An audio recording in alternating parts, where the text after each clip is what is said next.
अस्सलाम वालेकुम साथियों, please like the video, subscribe my channel and hit the bell icon so that you can never miss any video from the channel।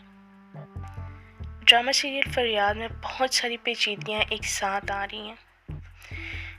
एक तरफ मुराद का इतनी जगहों पे फंसना और जो अपनी बीवी को 50,000 की जॉब करवा रहा था पर मंथ, अब वो करोड़ों लाखों रुपए की डील्स कर रहा है। अना बेचारी के साथ बहुत बुरा हुआ।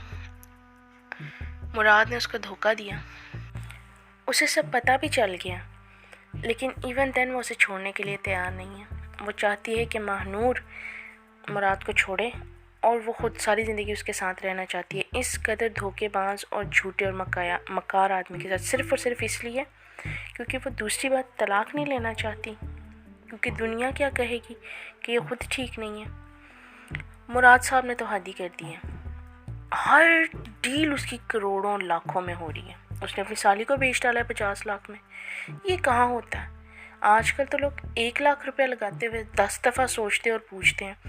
यहाँ इतनी मामूली और आम सी लड़की के लिए वो 50 लाख रुपए दे के चला गया। मुराद की किस्मत है कि चमकी हुई है। उसने अपना बच्चा बेच दिया 75 लाख में। जो जिसकी औकात हज़ारों रुपए की नहीं थी, अब उसकी हर डील लाखों और करोड़ों में हो रही है। अपना घर बेच डाला है, वो भी 90 लाख में। एक दम से इतनी बड़ी बड़ी डील्स हो रही हैं। अपनी माँ को भी धोखा दे रही है।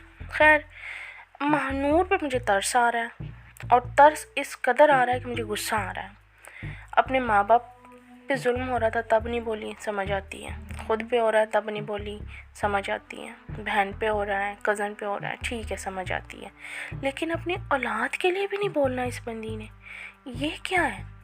किसी जानवर, लेट्स सपोज मुर्गी, उससे आप उसका बच्चा छीन के देखो ना, वो आपके साथ क्या करती है।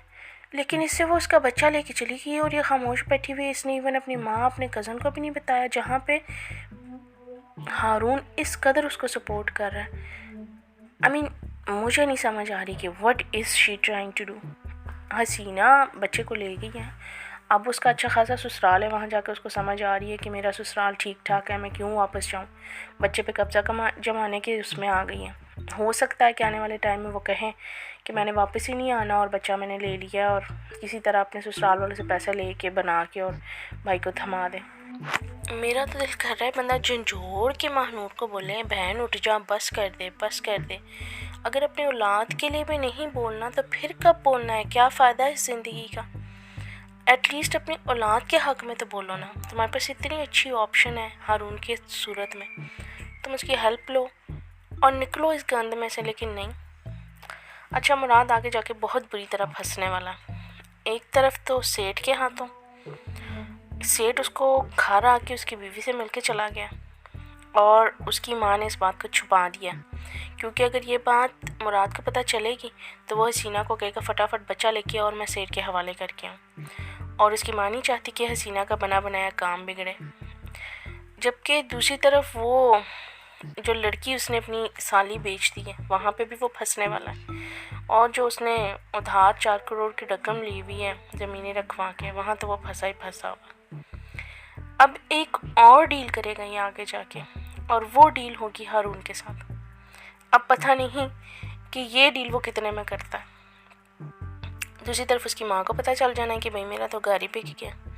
अब वो कैसे अपनी माँ को लालच देता है और कैसे उसको बड़े बड़े ख्वाब दिखाता है। इस बारे में आपकी क्या राय है कि क्या नुज़त बहन मान जाएगी? प्लीज़ कमेंट सेक्शन में ज़रूर बताइएगा। मिलते हैं नेक्स्ट वीडियो में, तब तक के लिए इजाज़त दीजिए। अल्लाह हाफ़िज़।